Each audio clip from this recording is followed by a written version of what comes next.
Bienvenue dans cette nouvelle vidéo de la chaîne YouTube de l'association. Pour la rentrée de l'association, on souhaitait vous proposer le retour de ce format qui a bien marché à la fin de l'année précédente. Alors on compte sur vous pour en parler autour de vous et partager les vidéos.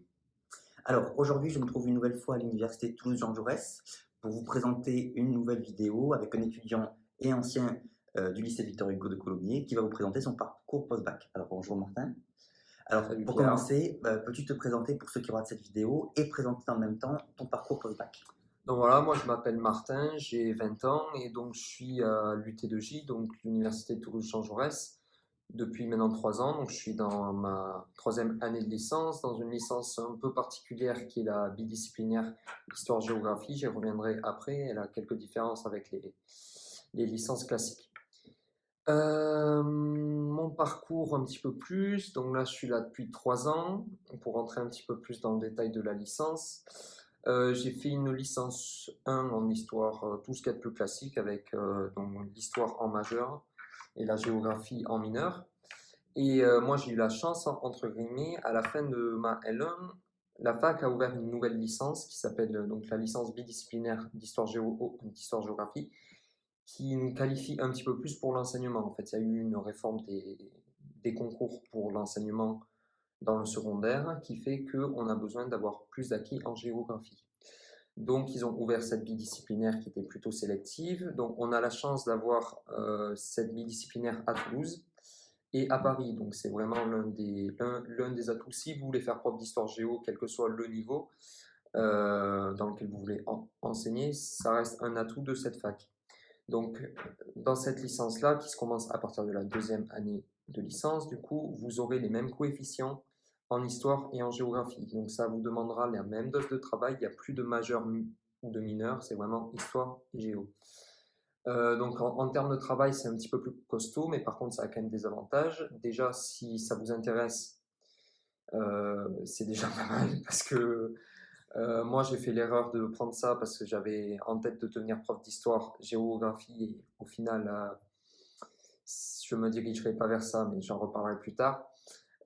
Du coup, il vous faut autant d'intérêt pour la géo que pour l'histoire. Par contre, derrière, ce qui est très intéressant, c'est que si vous n'arrivez pas à faire votre choix entre est-ce que je fais plutôt de l'histoire ou est-ce que je fais plutôt de la géo, les deux, vous aurez les mêmes acquis dans les deux matières. Donc, si vous étiez parti comme moi avec l'idée en tête de faire de la recherche, par exemple, en histoire, et que l'histoire ne vous plaît plus et que vous préférez de la géo, il y a tous les métiers de la géographie qui restent ouverts. Quel que soit le métier, quelle que soit l'option, ça vous reste ouvert. Donc, si vous arrivez en L2 et que vous ne savez toujours pas ce que vous voulez faire précisément, je pense que c'est la licence qui ferme le moins de portes. Parce que, tu lui voulais dire? Oui, justement, tu parlais de cette disciplinarité et cette ouverture qui était large. Qu'est-ce que tu apprécies, toi, particulièrement dans cette formation? Est-ce que c'est le fait qu'il y ait ces deux disciplines qui soient associées ou est-ce que c'est quelque chose d'autre? Alors moi, ça a plutôt été au début, donc comme je le disais, je voulais faire prof d'histoire-géographie et on nous a fait comprendre que c'était un atout en plus.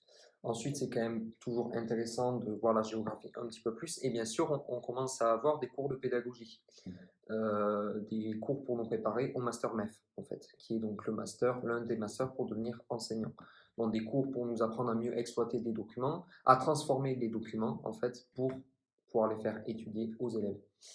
Moi, ce qui me plaît le plus donc, dans cette formation, je l'ai prise un petit peu par défaut, en fait, dans le sens où on nous a vraiment vendu ça comme la clé. Et à la fin de la L1, je savais toujours pas. Je savais que je voulais me diriger vers l'enseignement. Et la question était à quel niveau? Est-ce que dans les collèges, dans les lycées ou en fac? Avec le temps, on apprend donc en licence, on va vraiment découvrir chaque période d'histoire. Donc je parle de l'histoire parce que c'est ce que je connais le mieux. Je parlerai un petit peu de la géo après, mais c'est voilà. L'histoire, c'est divisé en 4 périodes, ça tout le monde le sait. Et donc pendant les 2 premières années, pardon, vous allez voir chaque période, une par une. Donc, histoire ancienne, histoire contemporaine, histoire médiévale. Voilà. Une par semestre. Enfin 2 par semestre. Deux par semestre. Et en troisième année, vous devez vous spécialiser, donc vous choisissez quelque chose de un petit peu plus pointu. Moi, cette année, en histoire, par exemple, j'ai choisi religion, culture et société, je crois. Donc c'est plus pointu, c'est vraiment axé sur... En géographie, on n'a pas d'aire, il n'y a pas d'aire en termes de temps, il n'y a pas d'aire chronologique. Par contre, ça va être en termes de sujet. En première année, je me rappelle, vous avez un semestre sur l'environnement. Le deuxième, le plus intéressant pour moi sur les 3 années, c'est la géopolitique, c'est très intéressant. Deuxième année, vous choisissez ce qui vous plaît. Moi, j'ai eu aménagement du territoire, qui était un petit peu barbare, mais bon, voilà, chacun ses passions. Et en troisième année, encore une fois, vous pouvez vous spécialiser. Moi, cette année, j'ai eu le choix entre 3 aires culturelles. Par contre, là, on parle en termes d'aires culturelles avec l'Afrique, l'Asie ou l'Amérique latine. Bon, j'ai choisi l'Afrique subsaharienne. Donc là, c'est vraiment des études pointues, plus pointues en tout cas, sur l'Afrique.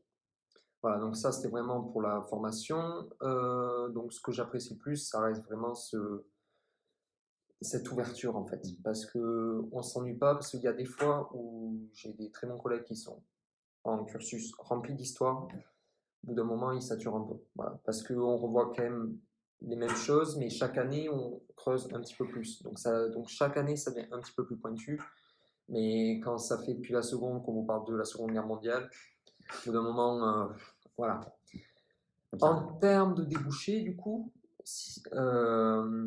les débouchés sont plutôt vastes. Ça, vous le verrez si vous faites des portes ouvertes à la fac.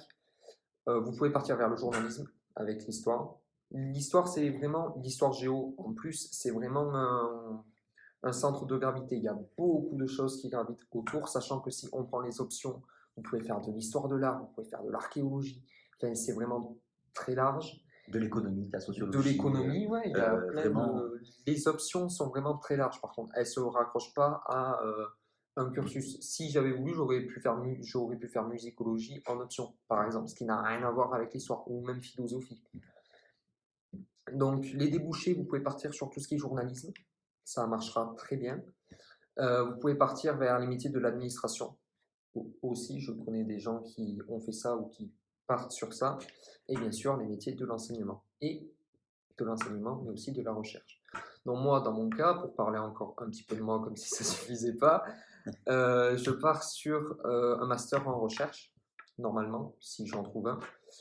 Donc là, les masters recherche, c'est toujours pareil. Donc déjà, il faut trouver un master, parce que à chaque fin de cycle, donc licence, master et doctorat, ça se resserre un peu en termes de place. Il faut faire sa place.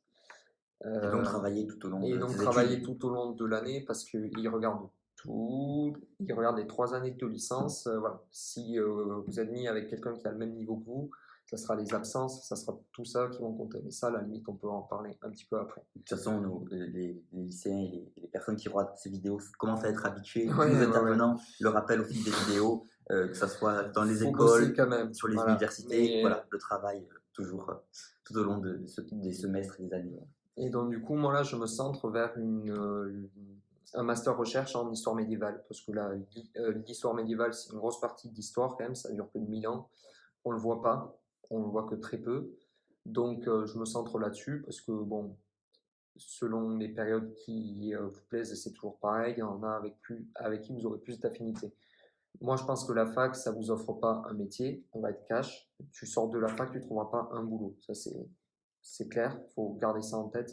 Par contre, même si ça peut être décourageant, par contre, vous aurez un gros bagage et derrière, ça vous permet de passer des petits concours, de passer ce genre de choses et toujours de vous réorienter. C'est vraiment un sac en fait, c'est une caisse à outils qui vous permet de passer d'autres choses à côté.